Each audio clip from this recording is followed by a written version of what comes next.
Welcome to VidZet. I'm Dr. Ted Noel. Before I start, please remember to support VidZet on Patreon, like us on Facebook, and follow @VidZet on Twitter. The President is about to declare the opioid epidemic a national public health emergency. And if you listen to the news, it seems like it's a real honest epidemic. Fentanyl-related deaths are supposedly up 50% from last year. The Centers for Disease Control and Prevention says that 91 Americans die every day from an opioid overdose. They go on to say that opioid prescriptions and deaths have quadrupled since 1999. That sounds like a pretty good case for us to start going after drugs. But the question is, what way should we attack the problem? Do we target users, docs who prescribe drugs, manufacturers, street dealers? It looks like a target-rich environment, and there is no shortage of political figures willing to cash in. So what's the best way to get rid of this scourge? Now, before I go any further, remember that I'm an anesthesiologist. Opioids are my stock in trade, and I have administered them by the gallon. In 36 years of medical practice, I've seen the problems of treating patients addicted to drugs. I've dealt with recovering addicts, and I've had fellow physicians fall prey to the misuse of medications. I've even watched the difficulties of withdrawing from narcotics up close and personal. So this isn't just an academic discussion. This is real life. So let's get one thing out of the way. Opioids can kill you. They do it by suppressing your drive to breathe. An overdose can make you completely forget to breathe until you are completely dead. Not good. But how do you get to that extreme? There are two ways. The first is that you were introduced to opioids as a way to get high. When you got high, you liked it and did it again. But after a while, your body got used to having the drugs, and you started going through withdrawal each time the drug wore off. So you started looking for the drug to avoid the abstinence syndrome, which is the medical name for withdrawal. The second way is to get opioids for pain. After a while, you end up in the same situation as the psychological addict. But because you didn't take the meds to get high, we call it physiological addiction. But you have the same problem. And at this point, we have to stop for a moment. I've used the term opioids. This is a family of drugs that operate at the endorphin receptor in your brain. It's called that because it's the place where a set of small proteins called endorphins work. Now, historically, the original drug was morphia and was extracted from the opium poppy as early as 3000 BC. So now we call them all opiates. In modern times, synthetic opiates have joined the family. When we compare opiates, we discover a set of key features they all share. They all depress breathing. They all cause nausea. They all cause constipation. They all change the way you see the world, and they all relieve pain. Do I sense a pattern here? The only significant differences between opioids have to do with how you take them, how long they take to act, and how long they keep acting. That's it. As a practical matter, they are all the same drug. That means that morphine isn't any better at relieving pain than Dilaudid or heroin. You heard me right. If heroin wasn't legally restricted, it would be as good a choice for relieving surgical pain as any other drug, and would give doctors another choice to treat people who happen to get more nausea from one of the other family members. There is no medical reason to restrict heroin the way we do. Now let's pause for a short history lesson. Opium has always been a cash cow because people have always wanted intoxicants, and there have always been people who wanted to corner the market. With lots of money at stake, there have even been 2 opium wars, which is how Hong Kong became a British property. In the U.S., Chinese laborers on the Transcontinental Railway smoked opium on their days off. Pure racism, stoked by the yellow journalism of William Randolph Hearst, led to the Chinese Exclusion Act. Later, this same fever led to the Harrison Narcotics Act of 1914. We should note that these actions, like many others, were based in hysteria, not facts.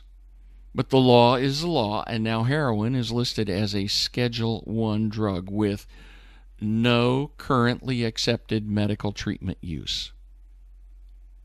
As we've already seen, that listing is based on a lie. All addicts have 2 choices. They can get off the drugs, or they can keep taking them.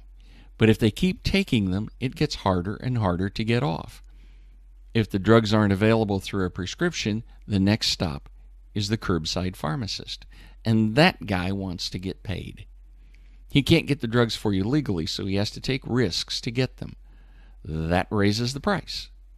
The guy he gets them from has the same problem, and the price goes up again. Now the addict has another problem.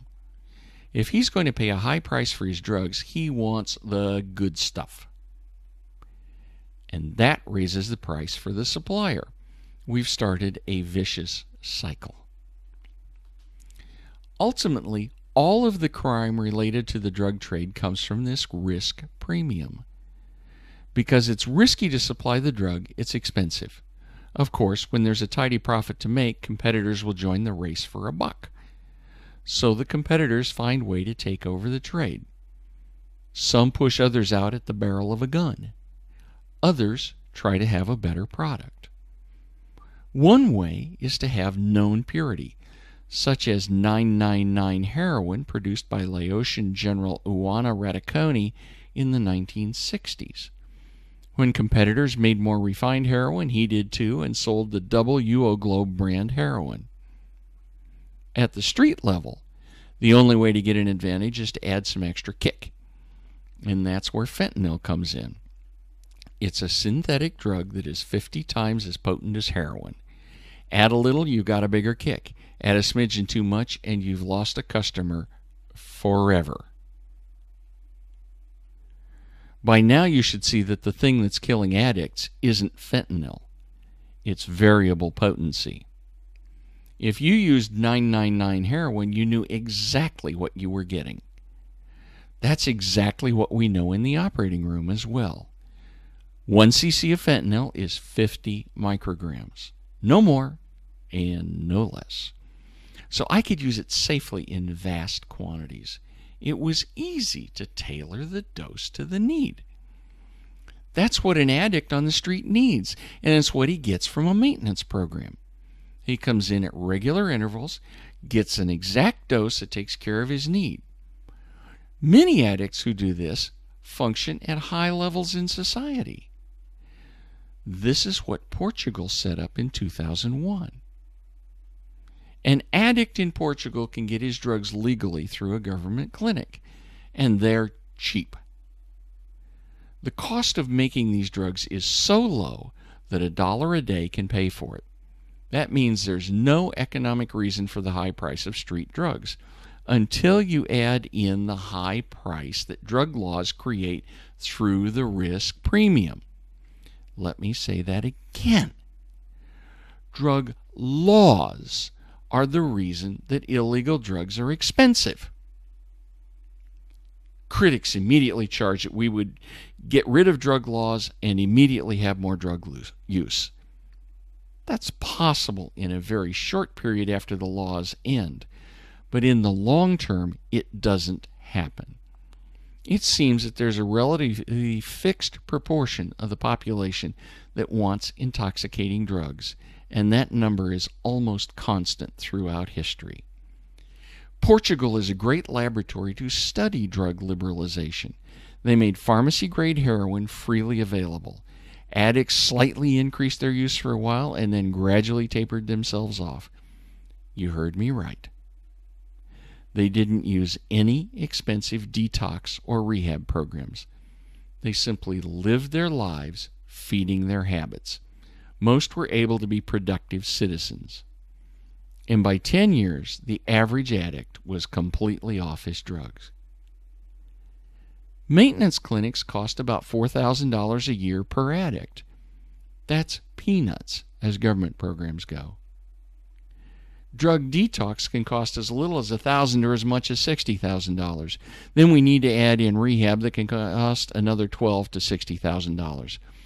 So we are upfront loading our expenses when there's no need to do so.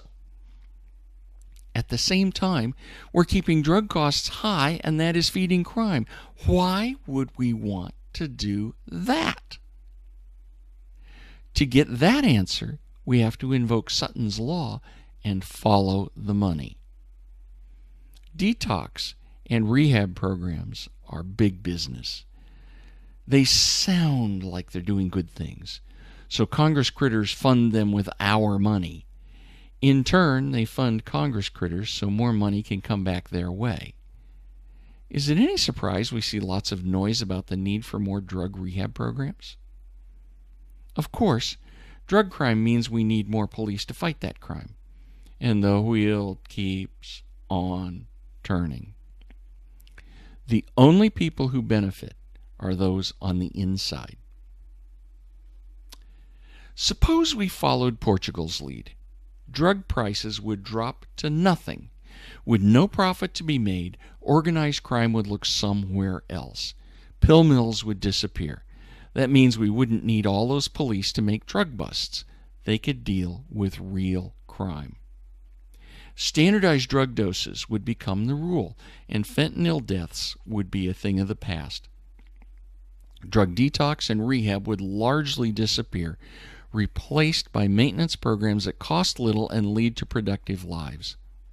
What's not to like? The story I've told is true, but it doesn't match with the screeching we hear from D.C.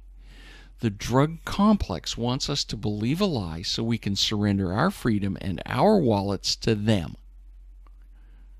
Do I think that drugs are a good thing for just anyone to use? No. But I'm willing to be a scientist and ask the question no one out there is asking. Which causes more harm? Drugs or drug laws? Let me ask it again. Which causes more harm? Drugs or drug laws? I'm Dr. Ted Noel. Thanks for watching.